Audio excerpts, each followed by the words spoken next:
بسم الله الرحمن الرحيم. Peygamberimiz nağat edalet edermiştik zinanalarının arasında. Ne kadar edalet riayet edermiştik zinanalarının arasında. Ne kadar riayet edermiştik edaletini zinanalarının arasında. Günne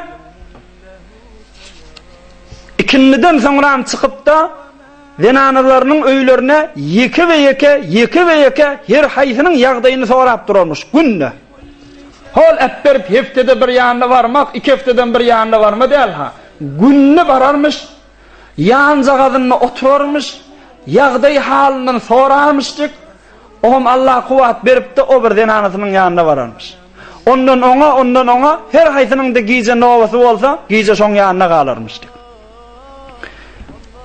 Hiçbir zinanasını, giycesini köveldip, novatını köveldip, bizre işler Peygamberimizde yok. Hatta ahir zamanla, ahir vaktini çellin, miriz olup, ayaktan alanla da Peygamberimiz mescide varıp bilmeyen yollarında, cemaate varıp bilmeyen, öyünde namazını okuyan vaktlarında da iki tane sahabanın da iki sahabe Peygamberimizin koltuğuna girip olatoğundan olatoğa da elttirermiş. Bağız zinanalarının arasında edalet riayet edecek bulup. Ahirde de zinanaları öldür aydıptırlar ya Resulallah. Sana beter kıyın bol ya. Her gece birimizin yanına gelmek. Sen Ayşe radıyallahu anh'ın otağında bol. Özümüz novatlaşıp sana gelip hıtmat eder ki ya Resulallah deyip de novatlaşıp sonra öldür geliptirler. Ama şu Peygamberimiz ne diye duasında Allah veren münacat edenler. Allahümme hâzâ qasmi fîmâ emliku felâ tuâkhidni fîmâ lâ emliku ravâhul Beyhakiyyû. Hudaya diptir. Başardığımsa edalet riayet edip gelendirin zinâr olan varsında diptir. Ama başarmayan yerimde ödün tutma var ya Allah'ım diptir. Yani fi ziyadetil muhabbe. Peygamberimiz zinanalarını din saklaptır.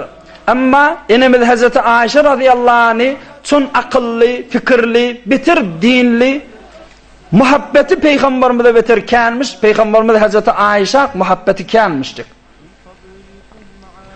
Ama muhabbet yürekte ve ona sen çaren yok. O senin elinde değil. Hudaya ilimden gelen ettim. Ama elimden gelmedin özün geçevor, tutma var diyenmiş. Huday Teala da şu ayette şuna ediptir. Len testati'u en ta'dilu beynen nisa'i velev harastum. Eğer ürcü olup halasanız da, iflisiniz de edalet riayet edip bilmersiniz diyeni yürekten muhabbet etmek. Ama gurrun neme?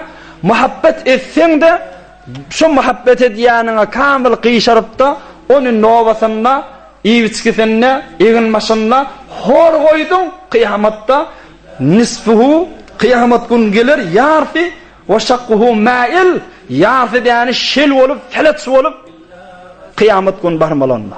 Şundan haberdar. Aya iki zinanın edaleti kamil edip bilmeyen müşrikbet almalı değil mi? Eğer niyazın olsa, fikrin haramda olsa, haramdan kaçacak deyip halalı baracak deysen, başaracak diyeyim, ön bir celesede kamil gurrunu geçti.